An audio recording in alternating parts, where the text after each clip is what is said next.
Here we have the current stock market update for AMC Entertainment Holdings Incorporated, stock ticker AMC. Before we begin with this chart analysis, if you find these educational materials to be helpful in your trading, please remember to click the like and subscribe buttons and leave your thoughts below in the comments section so that other traders can find this information more easily on the platform. So what we're looking at here is the 1 hour price chart, and we can see that overall share prices are trading a bit heavy into the first half or so of this trading session. So in this video, we will be going over some specific price levels and identify some important support and resistance zones so that traders can hopefully identify some profitable trading strategies for this stock going forward.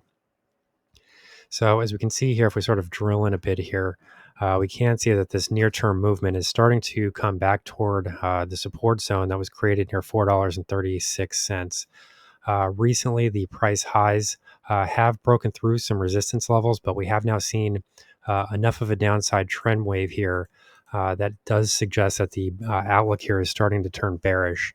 One of the reasons that I would say that would be because what we're looking at here is a break of support, which came in right around $4.50. And this was the price level that I was discussing in the prior video. And I said that if we do see a break below here, it's going to be very difficult to avoid a retest of this $4.36 area. So what we're looking at currently here, is some share price activity that could be, in the process of creating a false breakout here to the top side. I mean, this is, it's not, 100% clear if this is actually going to be happening.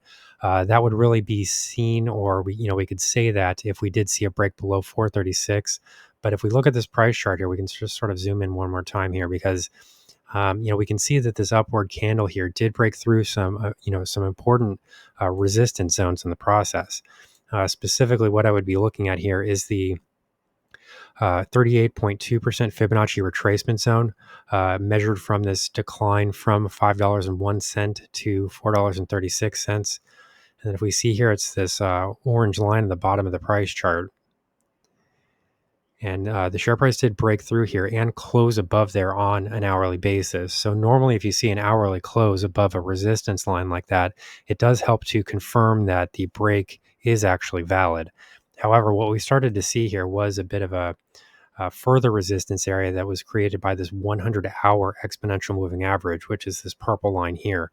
So, even though we were able to break through some of these other moving averages and that 38.2% Fibonacci retracement zone, we did sort of run into this 100-hour exponential moving average, and then share prices did start to move lower. So that does give us some important signals here going forward. I mean, it does tell us that this stock really does strongly obey that 100-hour exponential moving average, and maybe the stock doesn't care so much about the yellow line and the orange line here. Those would be the 20-hour EMA and the 50-hour EMA respectively. So, the way that this looks at the moment, what we can say is that the stock tends to respect, I guess you could say, that 100-hour EMA more than it does these other exponential moving averages. So currently, that's one of the questions that we need to answer is this actually a false breakout to the top side? Because we did break above that 20-period EMA and that 50-period EMA, as well as that 38.2% fib retracement level. So, which is more powerful at this point? Are all three of those signals more powerful than this 100-hour EMA? Currently, that remains to be seen. And we do need to see whether or not share prices are actually able to break below $4.65. I should say $4.36. I should say it's this level over here.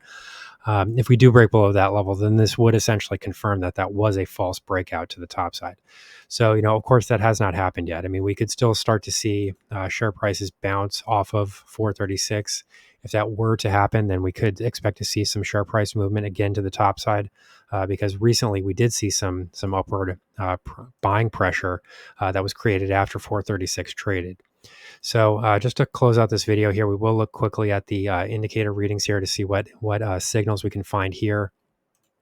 And specifically what we're looking at here, is a majority trend direction in the momentum reading that is still negative.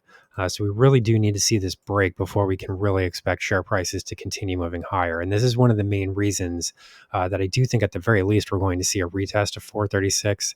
And then if we see a break below there, that could start to lead to a bigger acceleration of share price declines. So, in my view, a big part of this puzzle at the moment is this indicator reading, because we're starting to fail here 4 separate times. 1, 2, 3, and then 4 again. So, this has happened several times at this point, and we really do need to see share prices move higher enough such that this momentum reading starts to break. If we start to see this purple line here move above the white line, then we can start to believe that the overall trend momentum that is underlying this stock has now completed itself and has run its course, is no longer likely to be influencing share prices. So, we're a bit of a ways away here at the moment. The relative strength index is trading right around 41.3. And the trend line here isn't seen until we reach above that 60 level. So there's still a fair amount of distance here. One scenario that could unfold would be if share prices did bounce off of 436, start to see some trend wave movement higher, and then we're able to maybe break above this downtrend line in the indicator reading. I mean, that would be something that could then invalidate the downside selling pressure. But if this doesn't occur, what you're looking at here is a continued movement to the downside.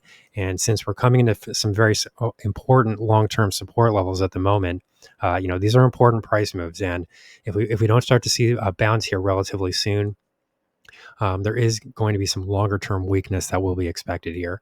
So, of course, all of this has not yet happened, and I don't want to get ahead of the game here. I don't want to jump the gun or anything like that. But, if we do see a break below 46, that would be a fairly significant downside selling signal, because it would then suggest that this near term resistance zone at 465 is probably going to be containing share prices here for quite a while. If we do see a break above 465, then at the very least, you're looking at a retest of about 480, and then a break above there probably puts you at a retest of $5 per share. So here are the current levels that I'm watching, and this is the current stock market update for AMC Entertainment Holdings Incorporated, stock ticker AMC. Our high value trading strategies membership is currently available for a limited time for only $9.99 per month. These high conviction investment strategies are characterized by superior risk to reward metrics that target massive market beating returns over time. Join now to outperform the market, lock in this special introductory rate of just $9.99 per month for the entire lifetime of your membership, and start trading stocks with the pros.